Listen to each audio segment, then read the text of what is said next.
എനിക്കത് വരണമെന്നുണ്ട്, പക്ഷെ വരാറില്ല. ഇനി കല്യാണത്തിന് മുന്നേ ഒരു സാധനം നമ്മൾ നോട്ട് ചെയ്തിരുന്നു, പക്ഷെ കല്യാണത്തിന് ശേഷം അതേ അല്ലായിരുന്നു എന്നുള്ളത് തോന്നി. അല്ല, കല്യാണത്തിന് മുമ്പ്, കല്യാണത്തിന് ശേഷമാണ് ശരിക്കും നല്ലത്. കല്യാണത്തിന് എപ്പോഴും നമ്മൾ കാണുന്ന ഇങ്ങനെ കല്യാണത്തിന് മുമ്പ് ഭയങ്കര സ്നേഹം, അത് കഴിയുമ്പോൾ സ്നേഹം കുറേ. ഇത് നേരെ തിരിച്ചായിരുന്നു. കല്യാണത്തിന് മുമ്പ് അങ്ങനെ വലിയ സ്നേഹമൊന്നും ഉണ്ടായിരുന്നില്ല. അപ്പൊ എനിക്ക് കുറച്ച് ടെൻഷൻ, ഇനിയിപ്പോ സ്നേഹമില്ലാത്ത ആളാണോ, ഇതെന്താ ഇങ്ങനെ അങ്ങനെ തോന്നിയിരുന്നു. അത് ഞങ്ങൾ ഭയങ്കര കുറവായിരുന്നു. അങ്ങനെ ഭയങ്കര ഇതൊന്നും ഇല്ലായിരുന്നു. ഓഫ് കോഴ്സ് നമ്മൾ വിചാരിക്കില്ല അത്ര അങ്ങനെ ഭയങ്കര റൊമാൻറ്റിക് കാര്യങ്ങളൊന്നും ഇല്ല. അപ്പോഴും എന്നോട് പറഞ്ഞത്, എടി എനിക്ക് ഫോണിലൂടെ സ്നേഹിക്കാൻ എനിക്ക് വലിയ പിടുത്തമില്ല, കല്യാണം കഴിയുമ്പോൾ സെറ്റ് ആവും എന്ന് പറഞ്ഞു. കല്യാണം കഴിഞ്ഞതിന് ശേഷമുള്ള ലൈഫാണ് എനിക്ക് കൂടുതൽ ഇഷ്ടം. അതാണ് കുറച്ചുകൂടി നല്ലത്. ചോദിച്ചോ. നേരെ തിരിച്ച് ഇഷ്ടമില്ലാത്ത സാധനം എന്താ സജിനില്? പെട്ടെന്ന് ദേഷ്യം വരും. അതാണ്. പക്ഷെ ഈ നാട്ടുകാർ കാണുന്ന സമയത്തൊക്കെ ഇദ്ദേഹം ഒട്ടും ഭയങ്കര കൂളായിട്ട് ഈ പറഞ്ഞ പോലെ ഭയങ്കര പൂജയെ പോലെ സംസാരിക്കുന്നപ്പോൾ ഒരിക്കലും ചിന്തിക്കുന്നില്ല ദേഷ്യം വരുമെന്നോ?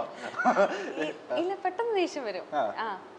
എന്നാൽ കാര്യമുള്ള കാര്യത്തിന് ദേഷ്യം വരത്തില്ല, ചെറിയ എന്തെങ്കിലും കാര്യത്തിനായിരിക്കും. ചില വ്ളോഗൊക്കെ എടുക്കുന്നതിന് തൊട്ട് മുമ്പ് ഞങ്ങളിങ്ങനെ വടിവാളും വെട്ടുമൊക്കെയായിട്ട് നിന്ന് വഴക്കൊണ്ടൊക്കെ ആയിട്ട് ഹായ് ഹലോ എന്നൊക്കെ പറഞ്ഞിട്ട് നിൽക്കുന്നത്, അത് പെട്ടെന്ന് കളയും.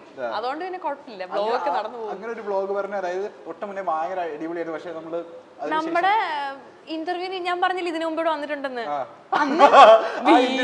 ഭീകരവഴക്കെന്ന് വെച്ചാൽ ഞങ്ങള് കാറിൽ വരുന്ന വഴിക്കൊരു വഴക്കാ, ഡോറ് വരെ ഞാൻ അടച്ചിട്ടാണ് ഞാൻ ഇറങ്ങി വന്ന് ഇന്റർവ്യൂവിന് ഇരുന്ന് ചിരിച്ചോണ്ടിരുന്നത്.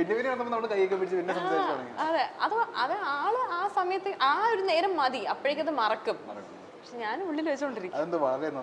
നന്നായി, ചില നേരത്ത് നമുക്ക് വലിയൊരു അനുഗ്രഹമാണ്. ഇനി ഇഷ്ടപ്പെട്ട ഫേസ് ഫീച്ചർ നമ്മളുടെ സജിൻ്റെത് എനിക്ക് ചളുക്കാച്ചി മൂക്കായതുകൊണ്ട് എനിക്ക് നല്ല ഷാർപ്പ് നോസ് ഉള്ള ഒരാളെ വേണമെന്ന് ആഗ്രഹമായിരുന്നു. നോസ് നല്ല ഷാർപ്പാണ്. പിന്നെ എനിക്ക് എൻ്റെ കല്യാണത്തിന് എനിക്ക് ഡിമാൻഡബിൾ എന്ന് പറയുമ്പോൾ എനിക്ക് നല്ല ഹൈറ്റ് ഉള്ളവരെ ഭയങ്കര ഇഷ്ടമാണ്. അപ്പം ഞാൻ ആരും മാട്രിമോണിയിൽ കൊടുത്തിരുന്നു, ആ സമയത്ത് ഞാൻ 6 feet കൊടുത്തിരുന്നത്. ഞാനില്ല, എനിക്ക് അത്ര ഹൈറ്റ് വേണമെന്നായിരുന്നു എൻ്റെ ആഗ്രഹം. അപ്പൊ കറക്റ്റ് ആ ഹൈറ്റ് കിട്ടി. എനിക്ക് 5.5. സജിനെ ഏറ്റവും കൂടുതൽ സങ്കടപ്പെടുത്തുന്നത് ഡാഷനാണ്, അല്ലെങ്കിൽ ആൾക്ക് ഏറ്റവും കൂടുതൽ ഇമോഷണൽ ആക്കുന്നത് ആളെ ഡാഷാണ്? ആളെ ഏറ്റവും കൂടുതൽ ഇമോഷണൽ ആക്കുന്നത്, അങ്ങനെ ഇമോഷണലി പെട്ടെന്ന് ഡൗൺ ആവുന്ന ഒരാളല്ല. അങ്ങനെ ഇമോഷണൽ ആക്കുന്നത് ഇപ്പം എനിക്ക് തോന്നുന്നു, ഇപ്പം എന്നെയോ അല്ലെങ്കിൽ പപ്പ അമ്മ പെങ്ങള് ഞങ്ങളെ 4 പേരെ ആരെങ്കിലും എന്തെങ്കിലും പറയുകയോ അങ്ങനെ എന്തെങ്കിലും ചെയ്താൽ മാത്രമേ ഒരു ഇമോഷണലി ഡൗൺ ആയിട്ട് ഞാൻ കണ്ടിട്ടുള്ളൂ. അല്ലാണ്ട് അങ്ങനെ ഡൗൺ ആവുന്ന ഒരാളെ അല്ല. ഫാമിലി ഓറിയന്റഡ് ആയിട്ടുള്ള ആളാണ്. ഫാമിലി കുറച്ച് പ്രാധാന്യം കൊടുക്കുന്ന ഒരാളാണ്. നേരെ തിരിച്ച് ആലിസൺ ആണെന്നുണ്ടെങ്കിലോ? ഞാൻ ഫാമിലിക്ക് പ്രാധാന്യം കൊടുക്കുന്ന ഞാൻ ഭയങ്കര ഇമോഷണൽ ആണ്. വെറുതെ ആവശ്യമില്ലാത്ത കാര്യങ്ങൾക്ക് എനിക്ക് പെട്ടെന്ന് സങ്കടം വരും.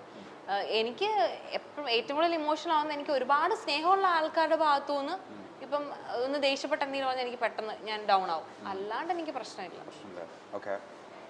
സജിനെ പെട്ടെന്ന് ഹാപ്പി ആക്കണമെന്നുണ്ടെങ്കിൽ ഡാഷ് ചെയ്താൽ മതി.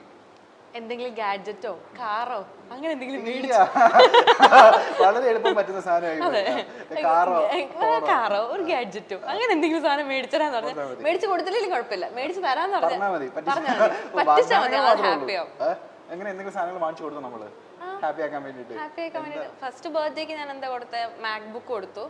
സെക്കൻഡ് ബർത്ത്ഡേക്ക് ഇപ്പോ iPad M2 കൊടുത്തു. പണക്കാരിയാണല്ലോ. അല്ല, ഞാൻ കൊടുക്കാൻ വേണ്ടിട്ട് ഞാൻ സേവ് ചെയ്ത് വെച്ചിരുന്നു, സർപ്രൈസ് ആയിട്ട് കൊടുക്കണമെന്ന് വിചാരിച്ചിട്ട്. അതാണല്ലോ ഏറ്റവും ഇഷ്ടം. വേറെ നമ്മൾ എന്തെടുത്തിട്ട് കാര്യമില്ലല്ലോ, ഇഷ്ടമുള്ള സാധനം കൊടുക്കണ്ടേ.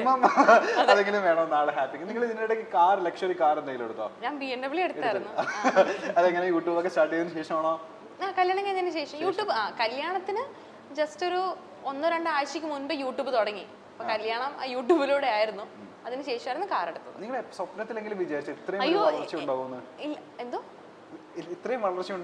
ഞാൻ ഒരിക്കലും വിചാരിച്ചിരുന്നില്ല. ഇല്ല, ഞാൻ ഒരിക്കലും വിചാരിച്ചിരുന്നില്ല. ഇപ്പം കാറാണെങ്കിൽ പോലും എനിക്കങ്ങനെ ഇന്ന കാറ് വേണം. ഒന്നാമത്തെ എനിക്ക് കാറിനെ പറ്റുന്ന വലിയ ഐഡിയ ഇല്ലാത്തൊരു കൂട്ടത്തിലായിരുന്നു. അതുകൊണ്ട് എനിക്ക് ഇന്ന കാറ് വേണം, ലക്ഷറി ലൈഫ് വേണം, എനിക്ക് അങ്ങനെയുള്ള ആഗ്രഹങ്ങളൊന്നും ഉണ്ടായിരുന്നില്ല. പക്ഷേ എന്തോ ആ സമയത്ത് എല്ലാം ഒത്തു വന്നപ്പോൾ അങ്ങ് എടുക്കുകയായിരുന്നു. ഇപ്പോഴും അതുകൊണ്ട് എപ്പോഴും ഞാൻ ആ കാറിൽ കയറുമ്പോൾ അറിയാണ്ട് ദൈവത്തിന് നന്ദി പറയും.